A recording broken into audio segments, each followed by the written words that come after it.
How long have I been locked away? Well, it looks like about 4 years.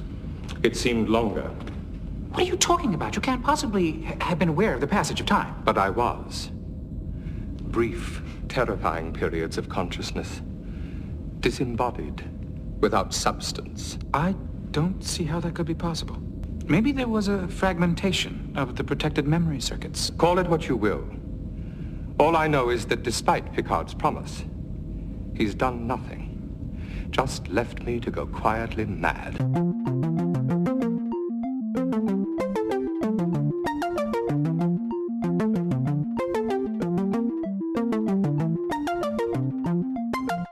Hello everyone, welcome back to Fully Functional, a TNG podcast. I'm Maggie, joined by Jeff and Dory. Yo.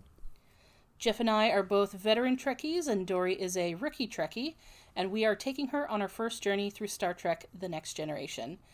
Today we're discussing the Season 6 episode, Ship in a Bottle. Original air date is January 23rd, 1993. Happy New Year. I'd just like to ask, doesn't anyone build ships in bottles anymore? It's very disappointing to Picard. Yeah. If people don't really do that anymore. I do not play with boys. You should not play. Oh my god, Boys? Boys? So that was a there was a behind the scenes a blooper from that particular moment, and Michael Dorn fucked up and he was like, I do not play with and you could just see him like look disappointed at himself as it comes out of his mouth. It's great. My god. He stops himself halfway right. through, but you know what he was saying. Yeah. All right, so, as always, Dory with the recap. Okay, Data and Geordi are Sherlock and Watson. Mm-hmm. Immediately, big fan. Okay. The way that they're like very much leaning into the over-the-topness drama of this, I love it. Mm-hmm. Data goes into a whole monologue. He's like, because it's like, this brother didn't commit suicide. He was murdered by someone who wrote the suicide note who was left-handed. And Data tosses I think it's a matchbook, to the brother who is like there. And the brother catches it with his right hand. Yeah. So, gasp. Data's like, wait, no, it's the holodeck that is wrong. It's the children who are wrong.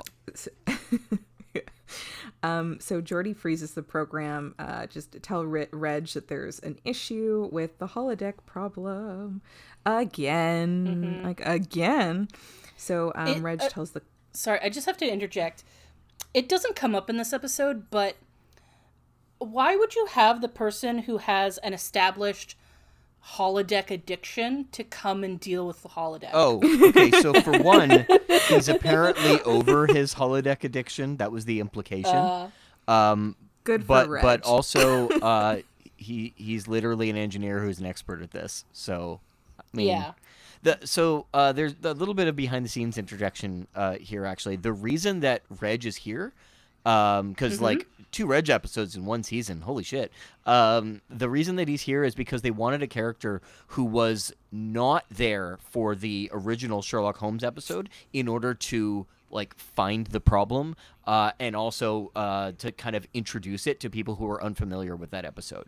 Now, they could have chosen the Doctor to do this, but they couldn't think of as good of a reason for the Doctor to be on the holodeck for this. Yeah, that makes sense. Yeah, have an audience surrogate. Exactly. Yeah, I mean, I guess Reg was fine here. This might be the most I've liked Reg in this whole show. I think he has like 6 lines or something. Well, he has no opportunity to be a creep. Yeah. Okay, so Reg tells the computer to run a diagnostic on all Sherlock Holmes files and display any anomalies. Anomalies, programming sequences, whatever. The computer's like, all files conform to specified parameters except those contained in protected memory. And Reg is like, ooh, computer, run that program. The protected memory one. And of course, it's Dr. James Moriarty. And I don't think I knew that his first name was James. I don't think that's ever like sunk into my head before. I was surprised. And I don't know why. I feel like I probably have heard this before, but I was like, what, James? Okay. And even though, again, we have seen this man before, I was like, oh my God, it's Niles from The Nanny. Yeah. I was shocked. And I actually did look this up. This is like literally right before The Nanny started. Because this was the 1990, this is January 23rd, 1993. And The Nanny, the pilot premiered November 3rd, 1993. I do not know this off the top of my head. I had to look it up. I just was like, oh, okay. Yeah, so same year, which is wild that he went from this to The Nanny. Yeah. He's incredible in The Nanny, but yeah, just sort of funny. Okay, so Reg asks Moriarty if he is right or left-handed, and he throws him a tool. Oh, he's left-handed. Moriarty asks if Picard is still captain, and Reg is like, what the fuck? Yeah. And Reg is like absolutely shaken by this fact that Reg is like, you know what you are? Moriarty goes, a holodeck character, a fictional man. Yes, I know all about your marvelous inventions. Created. Oh wow, I really made a fucking mess on my notes, and this is early on in my notes, so this is quite the accomplishment. Okay, so then I figure I crossed out, for whatever reason I didn't cross out one word. I crossed out all the other words. But, okay. That's my bad. Okay, so then Moriarty continues. I was created as a plaything so that your commander Data could masquerade as Sherlock Holmes, but they made me too well, and I became more than a character. Reg is also very shocked to learn that Moriarty has been... Okay, also, it's been 4 years, and Moriarty has been aware of the passage of time. They've used that, honestly... that could be a drinking game. Every time somebody says passage of time in the first half of this episode. So he's, it is fucked up.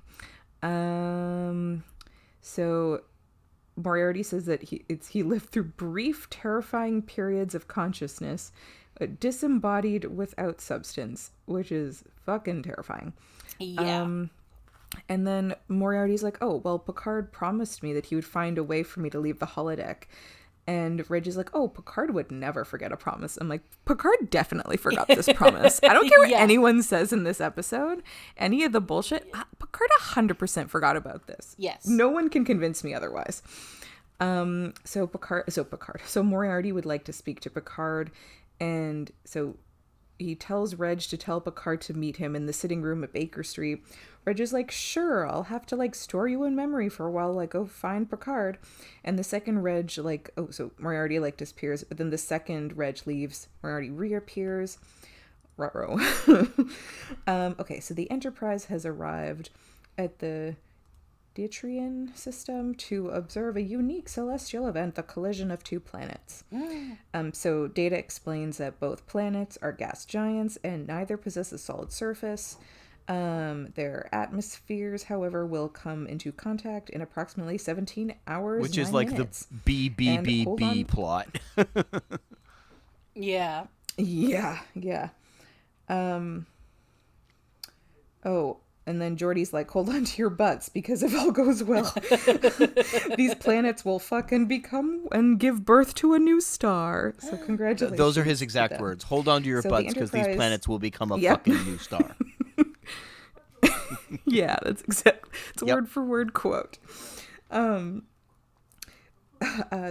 Enterprise will hold its position until the gravitational instability subsides, and then they can go in for a closer look or whatever. They're just gonna hang out for a bit.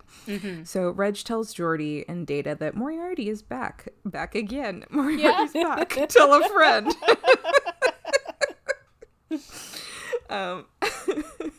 And also by friend, he means words. Picard. Yeah. Yeah, this is also exact quote from Reg. Okay, so they go into Reg, Geordi. No, Reg, Data, and Picard go into the program. And Picard's like, Professor, it's good to see you again. And Moriarty's like, if you missed my company, I should think you have summoned me before now. Yes. Facts. Yeah. Facts. Picard goes, oh, I assure you, we have not forgotten you. Bullshit. We spent the time investigating how you became self-aware. Frankly, it still remains a mystery because you guys did jack shit. Yeah. And Moriarty goes, it is also irrelevant. Yeah, because you fucking did nothing. So Picard's like, oh yeah, we've got like the brightest people on this issue, and don't worry, like we're on it. We're working hard. You can't see us working hard because we're like working so hard, but like, don't worry, I promise you we're all working. We got like Starfleet's like most experienced theoretical scientists working on this, and they also don't know. Not only are we working hard, but we're hardly working. Yeah. So they also don't know, so it's fine though. But Picard is like concerned to learn that Moriarty has experienced again the passage of time while he was stored in the computer memory. They had no idea this would be the case, and he just thought Moriarty would like, I guess like just like rot or something, or just like, and then or wake up when like they bring him out and like time has not passed. Yeah, it's like when you go to sleep, right? Like, yeah, and so I mean, if when you they don't would have a like dream or whatever. But. Yeah, I think they just were like, oh, we'll just wait till we figure something out, or wait to be like, sorry, we tried everything, we can't do it. I'm so sorry. And he's like, oh, well, thank you all for your hard work, but that's so fucking dumb. So Moriarty, of course, is pissed and doesn't believe Picard, as at this point he shouldn't. And Picard's like, I understand your frustration. And everyone in the entire world at the same time all went, do you? Went what? Do you? Your mic cut out. Can you hear me? Yes, yeah. Okay. You must have just said it really loud or something.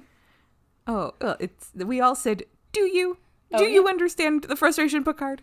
You understand the frustration of a holodeck character becoming alive and self-aware?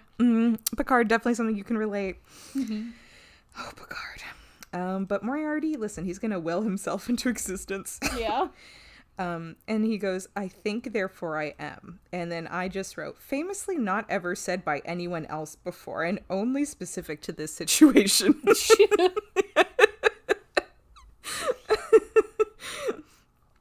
Is it like Descartes or something? I don't remember who said that. But is it Descartes who said, I think, therefore I am? I thought it was earlier than that. I'm not sure. I feel like it is, but I don't know. Yeah, it might have been. But obviously it's like not. Yeah. Oh, yeah. It's like, Okay. it's It like is philosophy 101. Yeah. Oh, Burn! Oh, shit. That humanities course. That humanities course they forced you to take in college is paying off. Oh, yeah. Look at me go. So of course, like, Moriarty fucking walks out of the holodeck. Classic. So Data immediately calls for security, who literally appears out of nowhere like 2 seconds later. And the two guys from security are wearing the exact same outfit as Data, except they've just got the, what's it called, on their belt. But like, you can't really see it. And Moriarty goes, policeman. I'd recognize them in any century. Like, sure, Jan. What are you talking Moriarty about? says ACAB. They're dressed the same as Data. Yeah. Yeah. Well, he's a criminal. Well, yeah, so. I mean, yeah. Yeah, he's got a different reason for ACAP. So they take him to see Dr. C, and she's like, yeah, he's real. DNA's a little unusual, but, you know, all major systems are, like, you know, at a go. And I'm like, I feel like we should have, like, gone more into what this unusual DNA is, but guess not. We're fine with that. Moving on. So Moriarty just wants to explore the world, and because they say ship 50 billion times, he's like, oh, what sea does she sail? Might we go above deck? Weather permitting, of course. And I was like, oh girl, the weather will never permit it. You will fucking die. So Moriarty does take it very, very well, though, that they're in space. And Picard is like, listen, we hope you stay for a bit because this situation is crazy. So Picard goes, Professor, I feel it necessary to point out that criminal behavior is as unacceptable in the 24th century as it was in the 19th, and very much harder to get away with. And Moriarty does like, oh, he doesn't say this, but this is the vibe. He's like, oh, I'm a stranger in a strange land. We get it, Moses, calm down. And he feels super alone. But can he also bring his holodeck designated love interest into the Enterprise as well? And her name is Countess Regina Bartholomew. I'm like, is this canon? Did he have like a girlfriend, a wife, a friend? I don't know. Is this? I don't know the I have no lore idea. with Moriarty. So I'm learning a lot about Moriarty today. But Picard is like, hard no. But Moriarty is like, oh, so you get to control my whole life. Your ethics/morals are more important to me than me getting to fuck. But the crew is also like pretty unified in denying Moriarty's request for a girlfriend at the moment because there's just like too much unknown. And Moriarty is obviously pissed, but Picard is like, what's the urgency? Like, you doing some crime with the Countess? And of course Moriarty's like, how dare you? She doesn't do crime. He's like, no, I just like... It looks like it was made up for the episode, as far as I can tell. Oh, okay. Yeah. And he says, honestly, not gonna lie, this was cute. He's like, he doesn't just love her, he adores her. I was like, ooh. And honestly, I kept expecting him to like fuck her over in this episode. He doesn't. He does not. He legit loves her. It's like actually very cute. Picard's like, oh, so her safety must be pretty important then.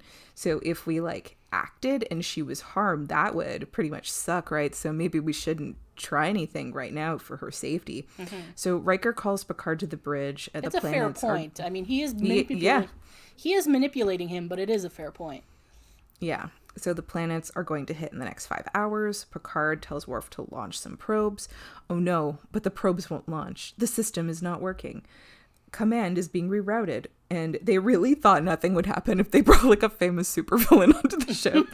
Like specifically created to give Data a challenge. Yeah. So like they really thought he was going to do nothing.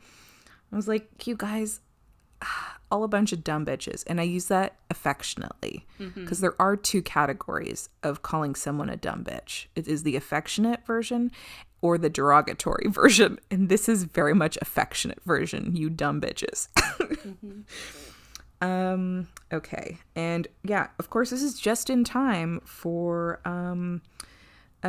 like the planets are going to collide soon. Picard is like, Moriarty, this is no time to fuck around. There are two planets that are about to collide and we are in the splash zone. So then Moriarty's like, I'm just a fictional character. I haven't much to lose. It's like, honestly, fair. And so Moriarty is going to basically hold the Enterprise hostage until they give him the Countess in real life. Data is going to study as Moriarty's like, oh, a deadline is a wonderful way of concentrating the mind. Honestly, kind of a good line. Okay, so we got Reg, Geordi, and Data brainstorming on how to take something from the holodeck and bring it into the real world, possibly using the transporter to beam the Countess out of the holodeck. Maybe. So Picard gives Geordi a side project to figure out a way to undo Moriarty's commands and to regain control of the ship. Reg tries to start Sherlock Holmes Program 3A and finds it's already started. And he puts he sets up his the metal devices thing in like a triangle where that's like the little area they're going to try to put something in to try to bring it to transport it out of the holodeck. And of course there is a woman in there, and oh my gosh, this woman is beautiful. You know what? She kind of looked she kind of looks like Catherine Zeta-Jones and Jane Seymour if they had a baby. Yeah, if that makes sense. Right. Yeah. No, I totally get what you're saying. So obviously it's the Countess, and she's like, what you doing? And Reg is like, oh, we're just gonna try some experiments with the chair. And she's like, oh, to bring us into the real world? And the Countess is very psyched because she loves going to new places. She's been to Africa. Yeah. And she got to wear pants there. So, Ooh, scandalous. she gets it. She gets it. Reg is impressed by her, and he's like, you don't seem like a holodeck character. Then Moriarty comes in, and him and the Countess start kissing. But don't worry, Reg gets a couple seconds to be a creep, and he just watches them, like, fully just, like, they're just kissing, real intense. Yeah. They're, I mean, party. They're honestly pretty cute. But, like, the way Reg just... Reg, you need to stop. Mm-hmm. Oh, I wrote, how does Moriarty give someone consciousness programming? Oh no, I don't remember what that part is. Okay, so now we do test number 1. It is not successful. Data is having a hard time getting a pattern. Oh, they put a chair. They put a chair in the 3 things that Reg set up to try to transport the chair to the transporter room. Data's having a hard time getting a pattern lock on the chair. Says to boost the confinement beam. Pattern lock is established. They're able to get the chair out of the holodeck, but not into the transporter room. So Data asks the computer to display the holodeck logs from the sequence they just completed. And gasp, no data available. It was like their attempt never existed. Gasp. So Picard and Geordi are trying to regain control of the Enterprise. Surprise, doesn't work. Data tells Picard and Geordi that he's determined. Oh, I read that wrong. Okay, he is determined how Moriarty was able to leave the holodeck. He didn't. Honestly, that was a twist to me too. Dun, dun, dun, dun. He did. Yeah, so Moriarty never left. Neither did they. They walked in and they never left. None of it is real. It's all a simulation. And so since the transporter is a simulation, the computer had no real data from which to create the transport logs. So Data saw Geordi working the pad with his left hand, but Geordi is right-handed. The pad Yeah. So similar to malfunction occurring in the Sherlock Holmes program that was running before Moriarty first appeared. Oh yeah, because he's like, oh, it's a left-handed, and then the person caught it, it was right-handed. So yeah, the right left-handed always gives it away. So then Data takes off his badge and just like throws it at the dilithium chamber, and it just, you can see like the grid walls, they're in the fucking holodeck. Picard tries to exit. Of course they can't. He calls Riker, asks where he is, and Riker's like, engineering. And then Picard's like, if that was the real Riker, he would have said holodeck 3. So this is all fucking fake. So only Picard, Data, and Reg are real, because they all went in together earlier in the episode. Picard also said like the computer codes out loud, so like Moriarty could like potentially take fully control of the Enterprise, like even more than he currently has. And they only have about 3 hours until the planet collision. And Picard's like, oh, we gotta figure a way to get out of here, / give Moriarty what he wants. So, he does a Zoom. So Moriarty does a Zoom chat with Riker, and he's holding everyone hostage at this point. And he says that he's holding the crew members in his ship in a bottle. Oh, whoa. That's the name of the episode.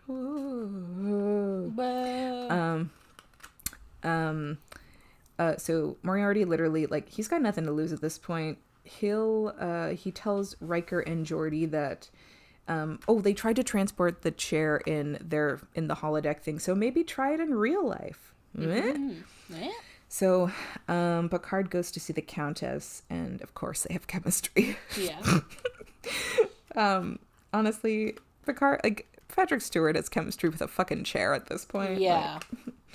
And Picard is like, Countess, you seem really cool and all. And she's like, you remind me of a guy who could bewitch any woman who breathed. And I was like, honestly, fair. Yeah. And then Picard's like, what do you even see in Moriarty? And she's like, he's brilliant. He's ruthless. He's almost irresistible appeal. I'm like, what? Yeah. Okay. I mean, to each his own, I guess. And Picard's like, oh, he's an arch criminal. And the Countess is like, only because he was written like that, which is not unlike Jessica Rabbit, who was drawn like that. I was thinking that. Yeah. Not bad. I was just drawn that way. So yeah, the Countess, she really wants more than anything to be able to leave the holodeck with the professor.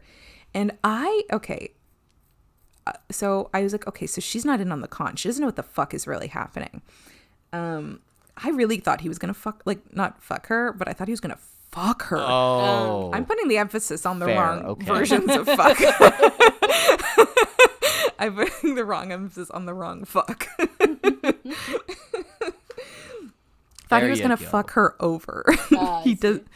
There we go. Yep. So yeah, he doesn't. She does. She has no idea what the fuck he's doing. And Picard's like, well, great, because we like figured it all out, and basically, oh, so like we can get you out. We got to do some shit though, but you can't tell anyone because we also need you to convince like you seem like a reasonable person, and so we need you to convince Moriarty to give Picard navigational control, and he will modify the transporter once he has regained voice command. And he will transport her from the holodeck. And she's like, oh, wow, that sounds like a threat. Yeah. It sure does. Yes. Yeah. Yeah. So Moriarty puts up... Oh, okay. So like on Real Enterprise, he's got like a force field up by like the holodeck so no one can get in, which is wild. He's like very good because the Countess... Oh, okay. I also thought this was going to be something. It was not. So Moriarty talks to the Countess and he's like, oh, wait, what did you say? He said the uncoupling of the Heisenberg compensators. And she's like, yeah. So then he calls Riker. He zooms with Riker and he's like, oh, hey, so Picard said the uncoupling of the Heisenberg compensators. And they cut to that. And I thought he was going to try to like fake him out. He was like, Riker was going to be like, oh, what? With a who, where, why, when? And no, that like I thought he was like, oh, he's just trying to trick him. But no, it seemed like he was like, it turns out just like really fucking wanted to get out of there and like explore and have fun with like the Countess. Yeah. And so then I was like, okay, maybe it's like not the twist. And maybe they set up the triangle again, and this time Moriarty and the Countess stand in between the things that Reg set up. And I was like, oh, is he gonna like sacrifice her to see if it really works by stepping out? No, he doesn't. He fucking stays in again. Man, he's in it to win it. I'm like, wow. And so or like, oh shit, like it works for all intents and purposes. In this moment of this episode, I was like, oh shit, they're on the fucking transporter room. That's wild. And so then Riker's like, all right, so give us the control back. But Moriarty's like, sorry, I'm not done here. Yeah. I will only release the Enterprise once he and the Countess have left on a shuttlecraft. Riker is so fucking pissed and over it at this point. He is like, it's not even like, not like his face is just, he's so angry. And so, yeah, they get in the shuttlecraft and they fly away. And I was like, oh, wow, they legit got away. And just like, wow. And then... No. Then the reveal.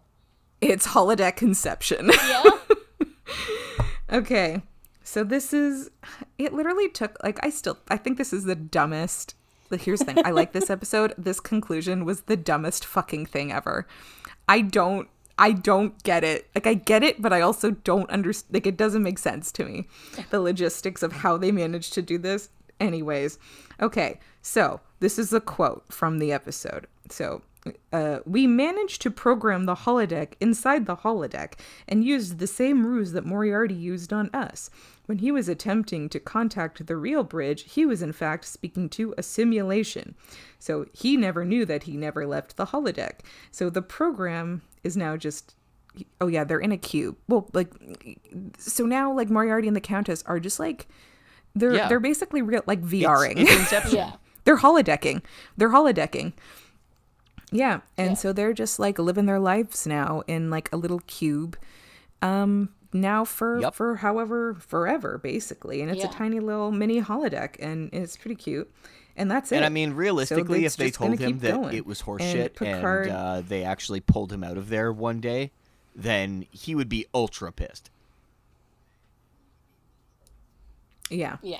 So then Picard says they will live their lives and never know any difference. And then Troy goes, in a sense, you did give Moriarty what he wanted. And then Picard goes, in a sense, but who knows?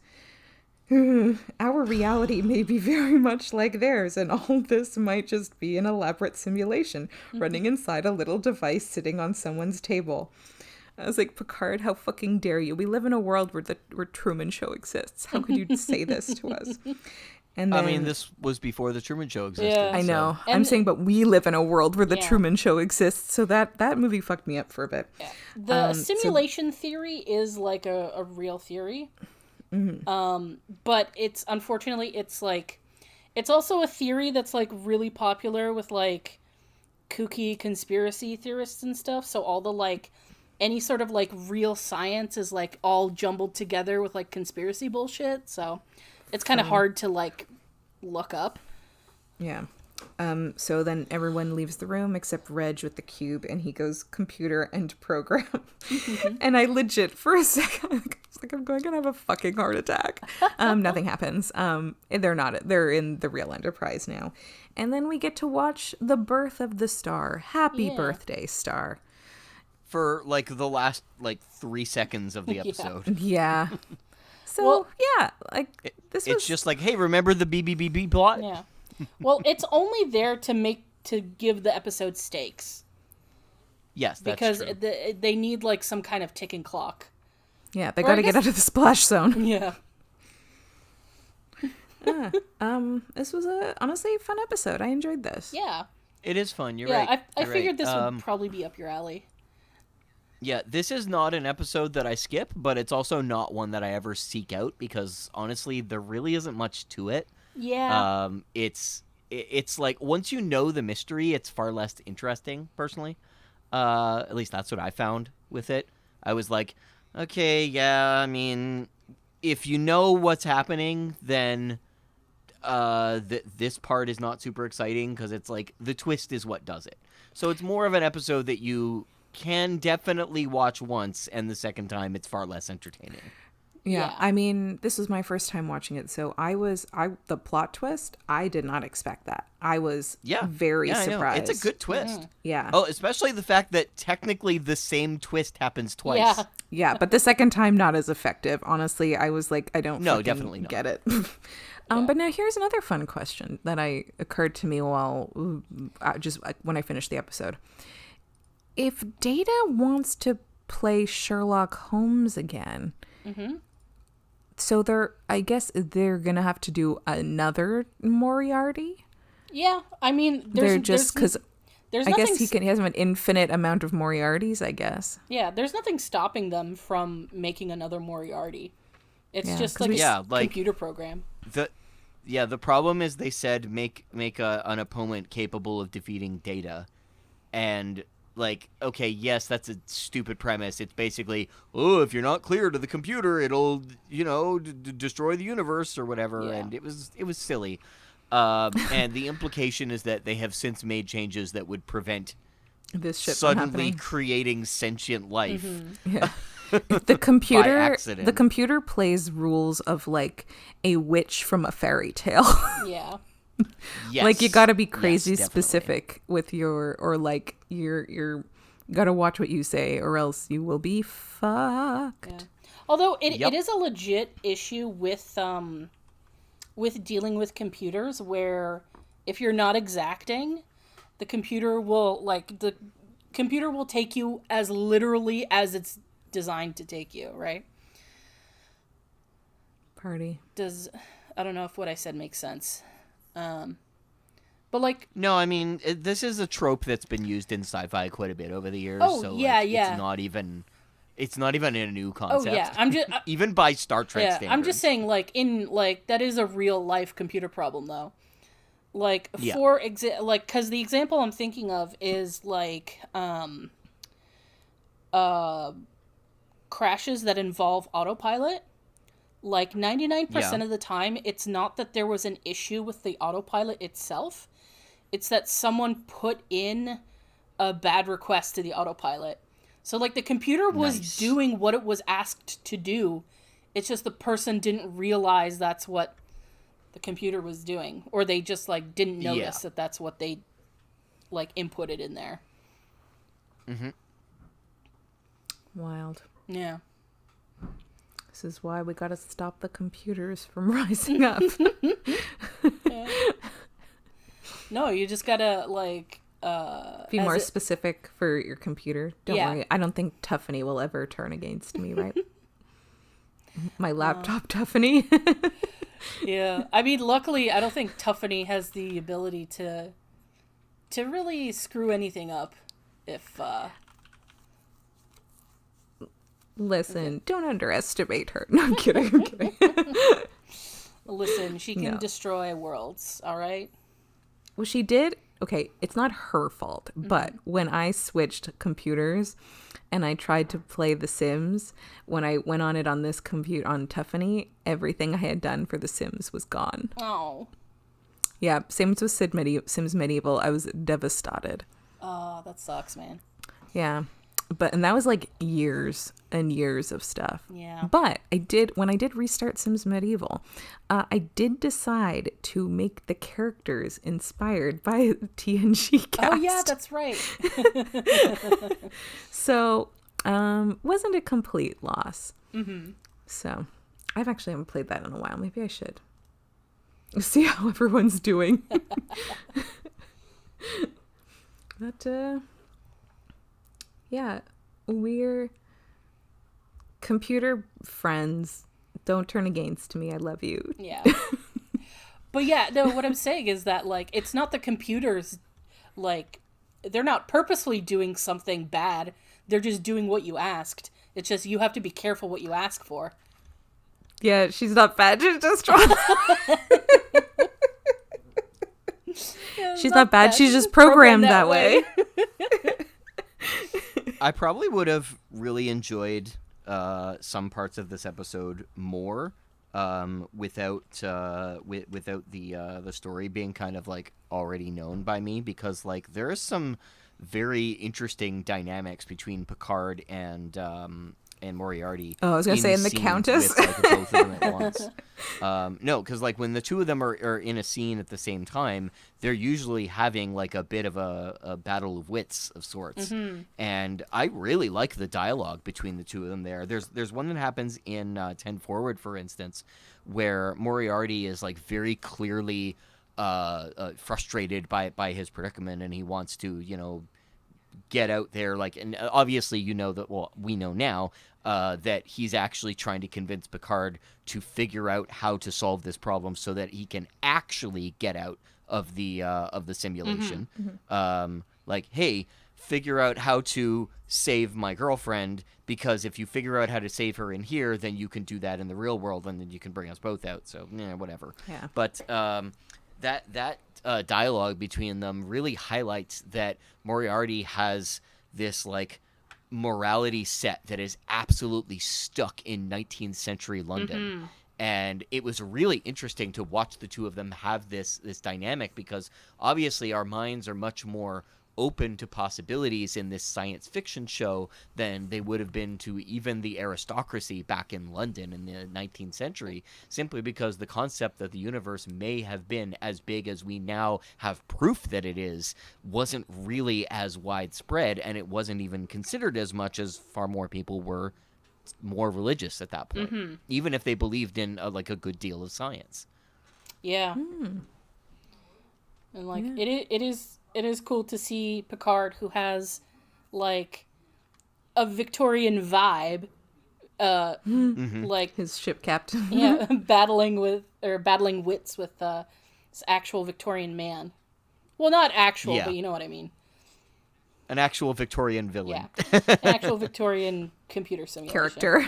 Yeah. Yeah, he does a really good job of that. It's weird because they technically bring him back briefly in the third Picard season. Oh, do they? That's not a spoiler. It's in the fucking trailer. Well, I've never seen the trailer, so wow, spoiler to me. Yeah, I'm sorry. I mean, I won't tell you anything about why it is, but basically the trailer is doing its thing and showing all this weird stuff that's happening in the third season, and then the fucking what is it? The volume fucking cuts out. The screen goes to black, and you hear Moriarty saying, "Fuck, what is it that he says?" No, Luke, I'm your father. No, no, like, no, I know what no. you did last summer. No, it's like it's good to see you again, old friends. And then he fucking like pulls out a revolver and points it straight at the camera, and you're like, Jesus Christ, that is the cheesiest fan service I've ever seen, and I'm fucking here for it. Honestly, though, the actor, so I think Daniel Davis is so fucking good that like I will He's allow great. it. He's fantastic. Honestly, watching this episode made me kind of want to watch The Nanny again. He's so fucking good in The Nanny. Yeah. Like he's so good in this episode. This is just like he's so good. Like I think there's been a lot of iterations of Moriarty where he's just like a villain, and you know they're like, oh yeah, we've made him like 3-dimensional, but no, this fucking fake guy like honestly is I think probably the best Moriarty I've ever seen. Yeah, he is very yeah, I definitely agree with that. Mm-hmm. Yeah, I think this portrayal is honestly the most interesting. It helps that that both of his episodes like center around him as a character. Mm-hmm. I mean, and Data is obviously my favorite Sherlock Holmes. That said, he doesn't return to Star Trek at any point. Well, because he was doing The Nanny Yeah. till 1999. He was in all the seasons. Yeah. Star Trek went until 2005. What? Which TNG went to? No, that's No, not possible. No, not multiple TNG. Okay, series. Star Trek has a habit of bringing other- back actors okay. for different roles. Oh, okay. Yeah. First, I was like, Yeah. they were talking about TNG because rest of TNG he was on The Nanny, so he. Yeah, I mean, you already saw at least one actor get used more than once. Several, actually. Yeah, you've seen a couple of them get used more than once. Like the biggest example is Kalar, who showed up as a Vulcan in like the first season. Wow, Yeah. I miss her. Yep. I almost said I hope all is well. I know things are not well. What am I talking about? That's just my reflex. But oh god. How's Alexander? We haven't seen him in a bit.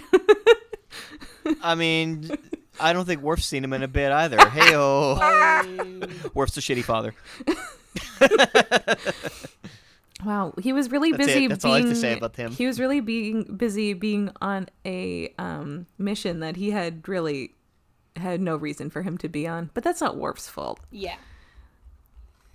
That's Starfleet. But That is true. I don't know if Alexander comes up again in the rest of the season. really, Yeah, I'm not sure. Yeah. whoa. Even an episode where it makes, well, actually a couple of episodes where it makes a lot of sense for him to come up. I'm pretty sure he doesn't. Honestly, there is one That tracks. there is one that's centered around him in the future, but I can't But he's remember. he's if not it's in this it. season or the next one. No, like he is in it, but I think it's a season 7 episode. I could be wrong though. Oh my gosh, Alexander centric. Yeah, episode? I won't tell you any more than that, obviously. Wow. But yeah, I'm fairly certain that the episode that's centered around him is season 7, and it's weird because you technically won't see a lot of him in it. So I was right. I don't know how to explain it. I won't. I was kind of right then. I can't tell you anything more about it than that. It's bizarre. It's a very strange premise. I expect nothing less from Star Trek at this point. I expect nonsense. Mm-hmm. I mean, and you will receive nonsense. Good. You will, yes. Good. It's great because, like, from this point on, I guess, there is more references to previous episodes than there had been in, like, the rest of the series. So prior you're to this, saying essentially. I'm expected to remember shit? Oh my god. Occasionally, yeah. There will be lots of callback episodes coming up. I had a hard Not enough lots of them, time but a good trying amount to of them. remember the dilithium chamber. I was like, oh, Data when I was writing like my notes, I was like, oh, Data throws his badge into that fucking chamber, and I was like, do I Google Okay, it? but Do I it try to doesn't- find it? That doesn't matter. And then it popped into my That, head, like- and I was like, wow, look at me go. I remembered a term. Oh god. I'm going to have to remember shit that happened. I didn't even remember Reg was in this season prior to this episode. Until Jeff said earlier. I was like, I don't even remember Reg was in this season. God, Reg. This was a fun episode. Yeah. Yep. It's also one of those ones that's like kind of shallow. You know, there's not much for us to chew on with discussing it. Although no, there isn't. It's a fun 45 minutes. One thing that I remembered that I wanted to talk about was I'm kind of glad that they didn't go the route that like most Star Trek episodes go, where it's like, oh, they really did find a way to solve this problem. Like, oh, they and what are the ramifications of that? Well, we're not going to discuss that. The episode's over. Yeah, I like that it's like even for Star Trek, it's like, no, this is impossible. They do find a way to make it possible in a different series, and it does make sense. Well, sort of. It's in a very different way. It's in a very different way. Also, they have to use future tech to do it. Yeah. Oh yeah, that's right. I forgot about that part. Yeah, they have to use like future in the Star Trek universe future. So like super future. Whoa. Yeah. So Dory, what basically happens is that a guy from the 20th century ends up finding a crashed ship from the 29th century, and he steals the technology from that, and Voyager steals the technology from him. Hey, that like reminds me of that episode of that guy. Yeah. That's the one the one that was supposed to have Robin Williams.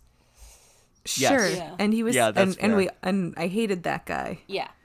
No, he sucked. Yeah, this character is more interesting than that, but he's not a particularly good villain. Well, I enjoyed this quote-unquote villain. I just can't believe that Picard not for 1 second was like, hey guys, we should definitely be on alert because this is a fucking like smart-ass brilliant guy. And we should like be on guard more. But I guess to be fair, he inceptioned him, so like, but like he wanted to be open to trusting him is the thing. Yeah. Oh, God. Honestly, I can't get over such a good plan. Yeah. Anywho, yeah. Is there any like background stuff on this episode?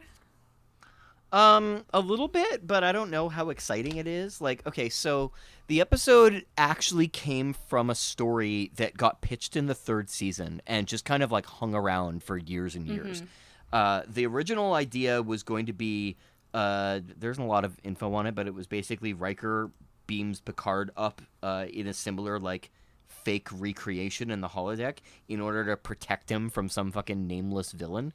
And it got bought at the same time as 2 other pitches, and it just didn't end up getting used. One of the pitches did get used. I can't remember what the name of it was off the top of my head. It was an episode that it was pretty okay.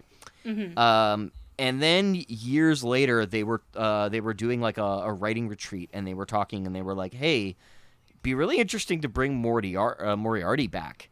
And fucking Michael Piller is just like, whoa, guys, okay, so I've got this idea that got pitched to us like 3 years ago, and I just popped it out of my head because apparently the man has the memory of like an elephant. So he's the opposite of me. Yeah. Yes. So he brought it up, and they loved the idea. So they played around with it a little bit, and they didn't have to do too much in order to make it work, obviously.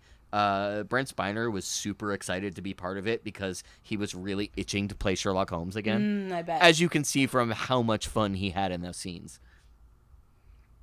Yeah.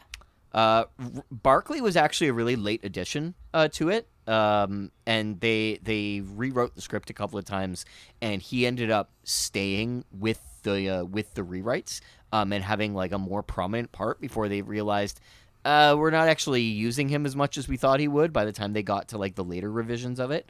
But they all have kind of stated since then that the final line they don't think could have worked with any other character. In the episode. Yeah. Honestly, yeah. I think this was the right amount of Reg. Yeah.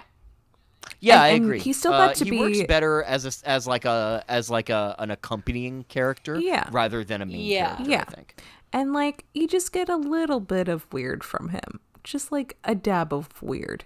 This Yeah. episode's you weird get a was lot of him in Voyager when he shows up, Oh, and it's boy. very weird because none of the episodes really are about him, but he's there. I don't know. Voyager's writing is also a lot weaker, so there's that. Yeah. Well, this is probably my favorite Reg episode. Oh, good. So Reg even shows up in one or two of the movies. oh boy. Yeah. He's very awkward and not around for very long. I mean that tracks. Yeah, essentially. Oh, Reg. I actually legit thought he was gonna get like really bashful around the Countess, but he was like very chill with her. Yeah.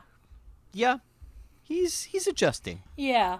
I think the writers are finally They're letting him grow up. yeah, they're letting him grow. They're letting him like, not have to Letting be him- like so fucking weird. Yeah. Yes. I love that for him. Think we're good to move on to favorite lines and moments and things of that nature. Man, I've got a bunch of shit, I guess.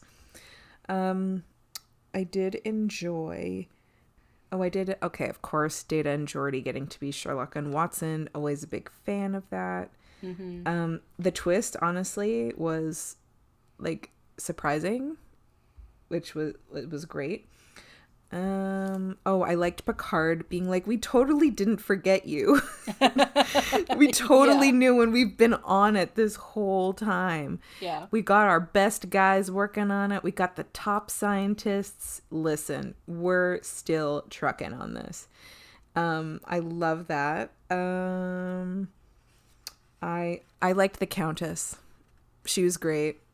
I liked her scene with Picard. I did like Picard's line, Professor, I feel it necessary to point out that criminal behavior is as unacceptable in the 24th century as it was in the 19th, and very much harder to get away with.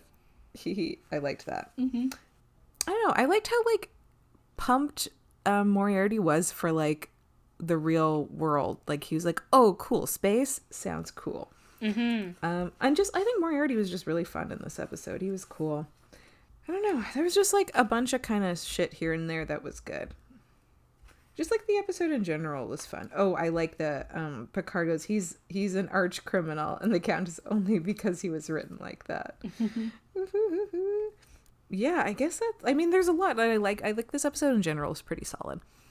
Yeah. So yeah, that really messy way of my favorite parts. Yeah. Yeah, I think I generally like this episode, but I do really, really like Barclay at the end, like testing out to see if they're on the holodeck still. Computer and program. Yeah, that was pretty good. Yeah, that was quite good. No, sorry, go ahead. I forgot what I was going to say. Oh, okay.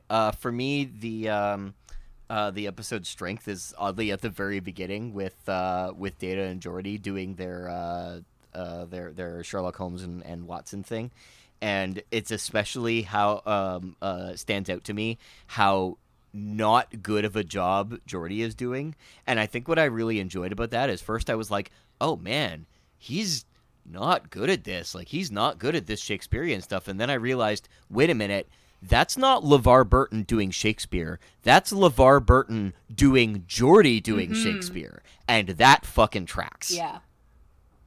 Oh, yeah. I also, like, it's pretty crazy, like, when you find out, like, we've been with a fake Geordi this whole time. Yep. Yep. I actually made a note of it when we were talking about the rest of the episode because there's a point when Geordi notices that, he takes a look at Moriarty and he's like, yeah, he's flesh and blood. That's what my thing is detecting. And I'm just like, nah, man, because I knew where the episode was going to go, but I forgot that Geordi wasn't one of the real ones there.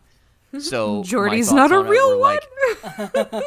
Like, my thoughts on it were like, okay, this, like, Geordi's obviously, this was an oversight. They fucked up here. And then I realized, well, no, they didn't, because it's fake Geordi saying, no, he's definitely real. Yeah, and Interesting. same fake Dr. C being like, Yeah. oh yeah, no, he's fine. That's why they didn't dig That's right.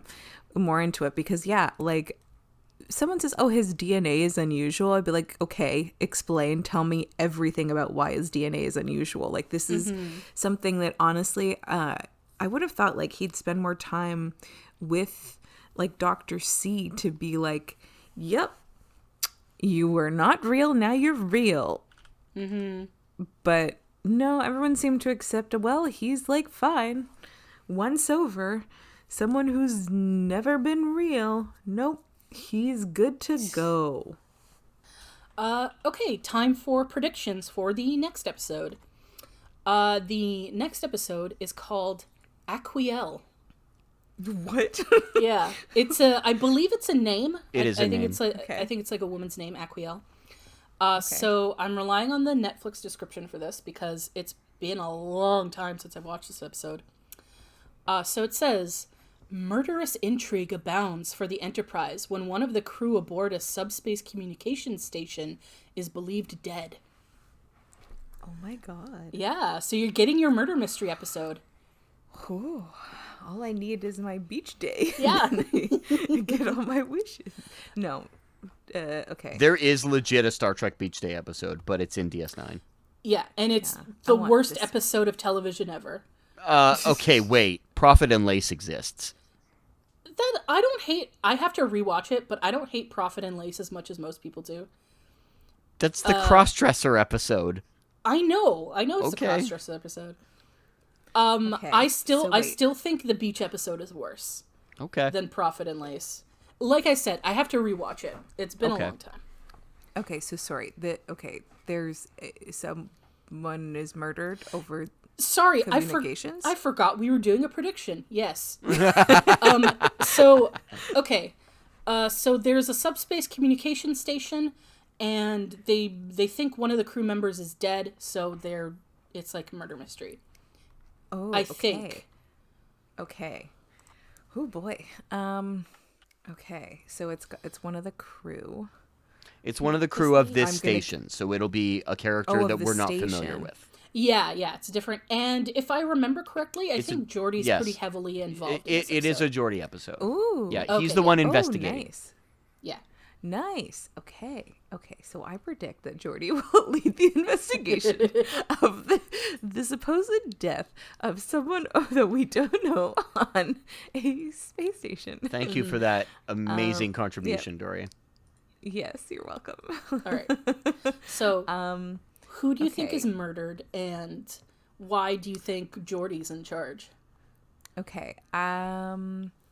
Okay. There's sort of two sort of ideas here. One is that like Geordie is going to this space because he's either going to meet who's supposed to meet the person who gets murdered, and maybe on his way, like on the shuttle, he's talking to them and then hears them get murdered, and he's basically the only witness. But there's like also maybe no one else on the space station or in that section, and so it's pretty isolated, like just maybe that section. And so or maybe like it's a private lab, and I don't know, I feel like he's going for like some kind of engineering shit, and he's going to see this person, they get murdered over the I keep thinking, okay, I might be totally making that up. It's like he hears someone get murdered over the comms or something, or am I making that up? Or because I hear subspace, and I just kept thinking that he's hearing them over like communications. Oh, okay. Somebody get murdered over that. Yeah, it's a subspace station, but Okay. like it's your prediction. So if you Yeah, if you okay, say that I'm gonna he's- stick with this bizarre Yeah. concept of he hears it, and then he gets there, and maybe there's no other witness. Okay, maybe not necessarily like isolated, but maybe gets there and there's like no other witnesses, but he heard the murder happen, and so he is like, well, I was coming to see this person, and I think the person who's murdered is the name of the lady, the episode. Aquiel. Yes, I think she's the murder victim. Okay. And I'll just stick with that. And yeah, so he's like, he wanted to know maybe she made some kind of discovery or something, but she was supposed to give him some information, and he needs to solve this because he maybe thinks that whoever murdered her has that information that he needs, that he was going to see her about. And so what do you think did actually happen?